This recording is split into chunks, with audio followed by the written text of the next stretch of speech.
Մաս երկրորդ. լեգենդներ եւ պատմական գաղտնիքներ։ Եկեք հասկանանք, թե ինչպես այս միրգը գրավեց աշխարհը։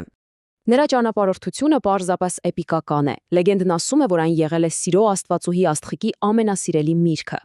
Մի ուրիշ ավանդազրույց էլ պնդում է, թե մեծ ջրեղեղից հետո Նոյի տնկած ու փրկված միակ ծառը հենց ծիրանենին էր։ Հետո Ալեքսանդր Մակեդոնացին այն այստեղից տարավ Հունաստան, իսկ արդեն հռոմեացիները, երբ առաջին անգամ համտեսեցին այն հայկական հողի վրա, առանց երկար մտածելու անվանեցին հայկական սալոր՝ Պրունուս արմենիակա։